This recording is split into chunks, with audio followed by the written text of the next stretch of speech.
This video will look at another miracle that Jesus performed at Capernaum, the healing of the paralytic man described in Mark 2, 1 through 12 in the Gospel. This verse showcases perfectly the dual power of Jesus, the ability to forgive sins and to heal the sick. The scriptures don't tell us where Jesus was speaking. We only know that he was speaking inside some sort of building. Jesus may have been speaking the word in someone's house. The crowd to hear Jesus was very large. There were more people than there was room inside for them to gather. The entire front of the building was so surrounded that people could not get even near the front door of the building. In the crowd inside, there were scribes and Pharisees who came to observe Jesus and perhaps to find fault in his teachings. Also present are 4 men carrying a paralyzed man on a mat, hoping that Jesus will heal him. The friends demonstrate extraordinary faith and determination. When they were unable to get through the crowd, the 4 men make the decision to climb onto the roof, make a hole in the roof, and to lower the paralyzed man down to Jesus. By seeing this, Jesus marvels at their faith. He is moved to compassion. He responds by first addressing the paralytic man's spiritual need, saying, "Son, your sins are forgiven." His statement shocks the religious leaders present, who question his authority to forgive sins.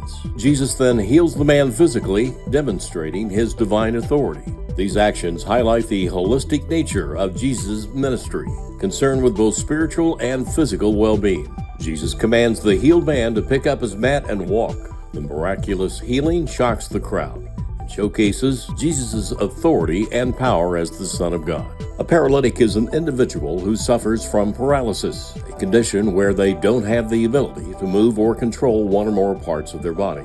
The condition can happen from illness, injury, or other issues affecting the nervous system. The loss of movement can often remain permanent. Many paralytics are unable to move their legs, thus making from place to place extremely difficult. This appears to have been the condition of the scripture's paralytic man, since he had to be carried by 4 men. The Gospel's account does not identify the 4 men who transported their paralytic friend. But obviously they were people that loved this man. They must have been family or good friends of his. The 4 men must have heard that Jesus was back in Capernaum and decided to go and pick up their friend and to carry him to Jesus to be healed. But because of the crowd, the 4 men would have to wait for the crowds to clear before they could bring their friend to Jesus. However, they would risk missing the chance for their friend to be healed by him.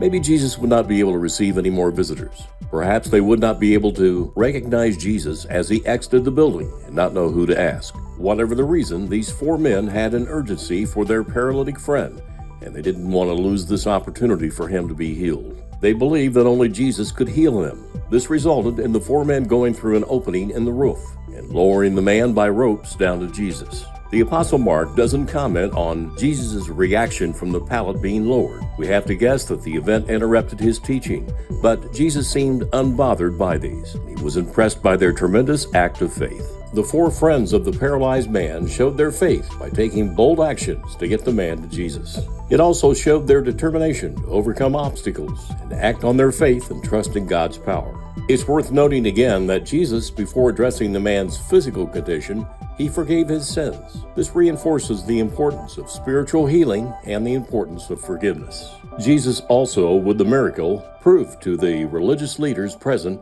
his divine authority to forgive sins. It also showed his identity as the Son of God. Finally, the immediate healing of the paralytic man proved God's power to bring complete transformation, both physical and spiritual. This is H.A. Graves.